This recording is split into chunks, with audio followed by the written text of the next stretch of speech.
Tukianza na ndoto ya kwanza, idha raa alhalimu mayitan yukallimhu, muotaji anapolala akamuota maiti anamsemesha, yani yule mtu alokufa kifo cha kweli anamuota anamsemesha.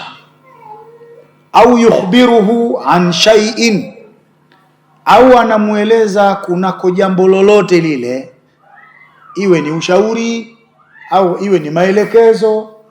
Wewe unaota unaelekezwa na maiti, unasemeshwa na maiti.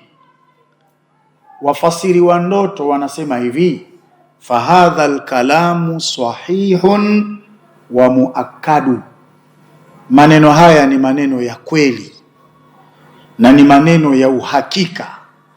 Liannahum fi dari alhaqi, kwa kuwa maiti, kwa kuwa wafu wako katika nyumba ya haki.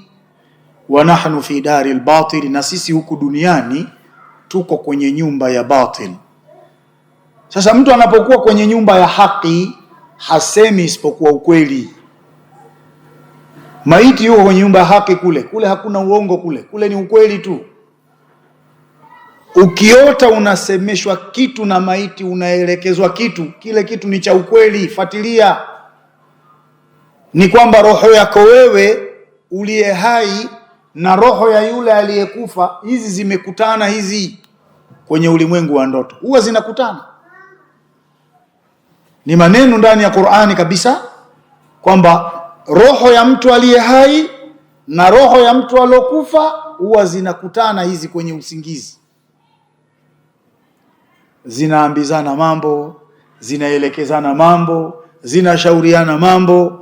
Ndoto ikimalizika, roho ya yule aliyekufa kifo cha kweli inazuiliwa kule, isirudi kwenye kiwiliwili mpaka siku ya Kiyama. Lakini roho yako wewe uliye hai, Mungu anaiachia inarudi kwenye kiwiliwili. Unashtuka kutoka usingizini, unagundua kumbe ilikuwa ni ndoto. Sasa usidharau, ni kweli jambo hilo. Kama umeelekezwa kitu, fanya. Mifano sisi tumekushawahi kuiona wazi. Marehemu amekufa, hakuelekeza kaweka wapi kadi ya benki, na wala familia yake haijui password ya ile ATM, ile kadi hawajui password yake.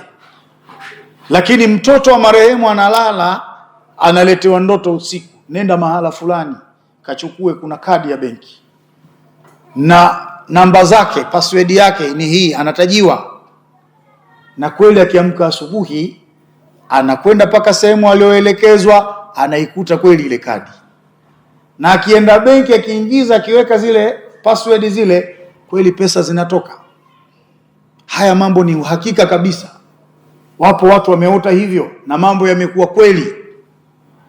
Na hata kwenye vitabu tunasoma, zamani watu walikuwa wanahifadhi pesa ardhini. Walikuwa wanakufa wale waliohifadhi pesa ardhini pasina kuwaeleza familia kwamba mahala fulani tulizika pesa. Lakini usiku yule marehemu anamuendea mmoja katika watoto wake au katika wana familia, anamuonyesha mahala pesa alipozika, na anamwambia kwenye zile pesa, mimi ninadaiwa deni kadhaa na mtu fulani. Ushahidi wa deni, nenda chini ya godoro kaangalie, kuna waraka, na ule waraka una mashahidi. Mzee Huseni ni shahidi na mzee Muhammad ni shahidi.